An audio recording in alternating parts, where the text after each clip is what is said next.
प्रिय भक्त, जीवन एक माया जाल है, एक ऐसा जटिल पथ जहां हर कदम पर चौराहे आते हैं। कभी ये मार्ग स्पष्ट और प्रकाशित होता है तो कभी ये घना, अंधेरा और भ्रमित करने वाला। ऐसे क्षण आते हैं जब तुम्हें लगता है कि तुम एक चौराहे पर अकेले खड़े हो, जहां हर दिशा अनिश्चितता से भरी है, जहां कोई मार्ग नहीं सूझता और जहां मन निराशा और असमंजस से घिर जाता है। यह वही क्षण है मेरे प्रिय, जब तुम्हें मुझे याद करना चाहिए, स्वयं शिव को।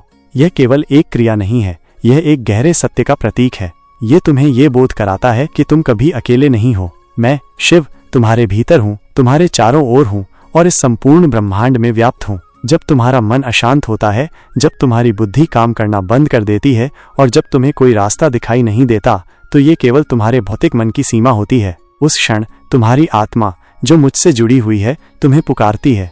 जीवन की अनिश्चितताएं और मेरा स्वरूप समझो। यह संसार अनिश्चितताओं से भरा है। यहाँ हर पल परिवर्तन होता है और यही परिवर्तन सृष्टि का नियम है। तुम जिस चीज को आज सत्य मानते हो वो कल बदल सकती है। जिस मार्ग पर तुम आज चल रहे हो, कल वो तुम्हें कहीं और ले जा सकता है। यह अनिश्चितता तुम्हें भयभीत करती है क्योंकि तुम्हारा मन स्थिरता चाहता है, लेकिन मेरा स्वरूप ही परिवर्तन और स्थिरता का संगम है। मैं ही वह नटराज हूँ जो तांडव करता है और मैं ही वो शांत भोलानाथ हूँ जो समाधि में लीन रहता है। जब तुम्हें कुछ समझ न आए तो ये समझना कि ये तुम्हारे जीवन का एक महत्वपूर्ण मोड़ है। ये वो समय है जब तुम अपनी योजनाएं, अपनी कल्पनाएं और अपने सीमित ज्ञान को एक तरफ रखकर मुझसे जुड़ने का प्रयास करते हो। जब तुम मुझे याद करते हो तो तुम वास्तव में अपनी चेतना को मेरे अनंत ज्ञान और मेरी शाश्वत शांति से जोड़ते हो। कैसे याद करें मुझे? मुझे याद करने का अर्थ केवल मेरा नाम जपना नहीं है, ये उससे कहीं बढ़कर है। ये तुम्हारे भीतर की अवस्था है, एक ऐसी स्थिति जहां तुम स्वयं को मेरे प्रति समर्पित कर देते हो।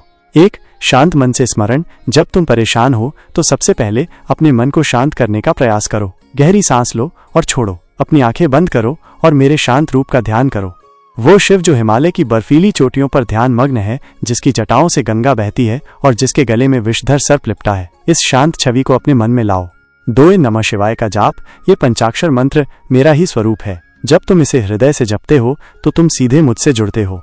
इस मंत्र की ध्वनि कंपन तुम्हारे शरीर और मन को शुद्ध करती है, नकारात्मकता को दूर करती है और तुम्हारे भीतर सकारात्मक ऊर्जा भरती है। यह मंत्र तुम्हें केंद्र में लाता है और तुम्हारे भ्रमित मन को स्पष्टता देता है। 3 समर्पण का भाव। जब तुम मुझे याद करते हो तो समर्पण का भाव रखो। ये स्वीकार करो कि इस क्षण तुम्हारी बुद्धि सीमित है और तुम्हें मेरी मदद की आवश्यकता है। अपनी समस्या, अपनी दुविधा, अपने डर को मेरे चरणों में रख दो। यह प्रार्थना करो कि मैं तुम्हें सही मार्ग दिखाऊं। ये समर्पण तुम्हें हल्का महसूस कराएगा और तुम्हें अनावश्यक बोझ से मुक्त करेगा। 4 मेरी लीलाओं का चिंतन। मेरी लीलाएं अनंत हैं। मैंने कभी विष पिया, कभी तांडव किया और कभी ध्यान में लीन रहा। हर लीला में एक गहरा रहस्य और एक शिक्षा छिपी है। जब तुम अपनी समस्या में उलझ जाओ तो मेरी किसी लीला का चिंतन करो। क्या पता तुम्हें अपनी समस्या का समाधान उसी में मिल जाए। मेरी लीलाएं तुम्हें ये सिखाती हैं कि जीवन में हर परिस्थिति में संतुलन और धैर्य कैसे बनाए रखें।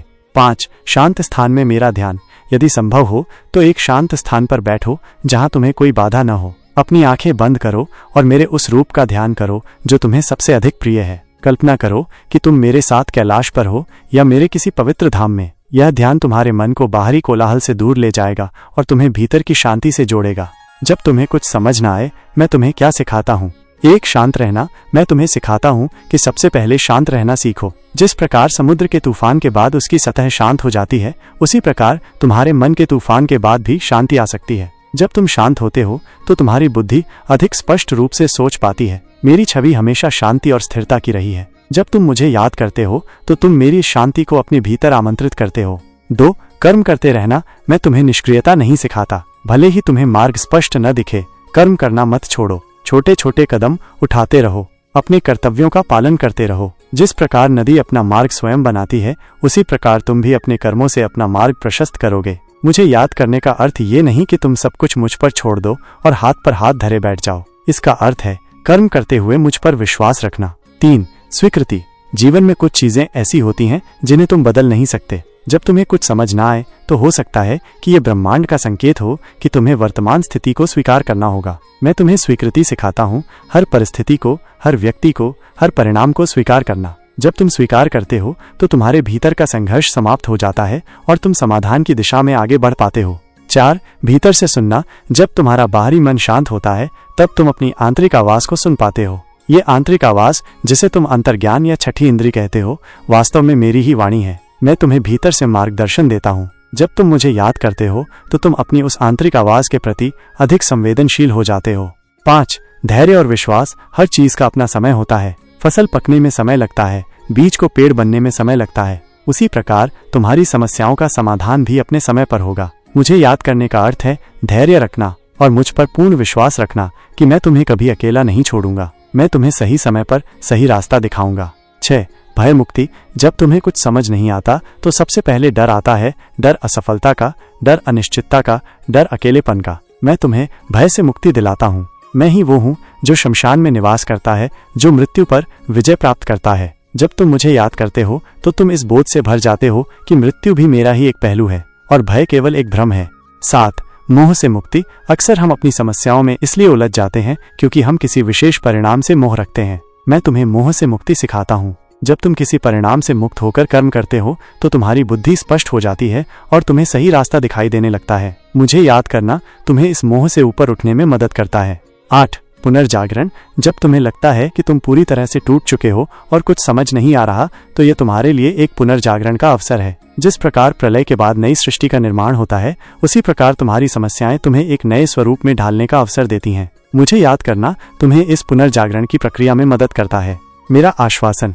मेरे प्रिय भक्त, मैं तुम्हें यह आश्वासन देता हूँ कि जब भी तुम सच्चे हृदय से मुझे याद करोगे, मैं तुम्हें कभी निराश नहीं करूंगा। हो सकता है कि मैं तुम्हें तुरंत तुम्हारी समस्या का समाधान न दूं, लेकिन मैं तुम्हें वो शक्ति, वो धैर्य और वो अंतर्ज्ञान अवश्य दूंगा जिससे तुम स्वयं अपना मार्ग खोज सको। मैं तुम्हारे हर विचार को जानता हूँ, तुम्हारे हर भय को समझता हूँ और तुम्हारे हर आंसू को देखता हूँ। तुम मेरे ही अंश हो। क्या एक पिता अपने बच्चे को अकेला छोड़ सकता है? नहीं, मैं तुम्हें कभी नहीं छोड़ूंगा। जब तुम मुझे याद करते हो तो तुम अपनी चेतना को मेरे अनंत निराकार स्वरूप में विलीन करते हो। उस क्षण तुम मुझ में समा जाते हो और मैं तुम में। फिर कोई समस्या इतनी बड़ी नहीं रह जाती, कोई अनिश्चितता इतनी डरावनी नहीं रह जाती। अंत में तुम मेरे प्रिय भक्त, जब भी जीवन के किसी मोड़ पर तुम्हें कुछ भी समझ ना आए, जब मन भ्रमित हो और जब कोई रास्ता न सूझे, तो बस अपनी आंखें बंद करना, एक गहरी सांस लेना और मुझे याद करना। मेरे नाम का जाप करना, मेरे शांत रूप का ध्यान करना और स्वयं को मुझ पर समर्पित कर देना। मैं तुम्हें मार्ग दिखाऊंगा, मैं तुम्हें शक्ति दूंगा, मैं तुम्हें शांति प्रदान करूंगा, क्योंकि मैं तुम्हारा शिव हूँ, तुम्हारा मार्गदर्शक हूँ, तुम्हारा संरक्षक हूँ और तुम्हारे हर रूप में विद्यमान हूँ। तुम्हें कभी अकेला नहीं छोड़ूंगा। ओम नमः शिवाय।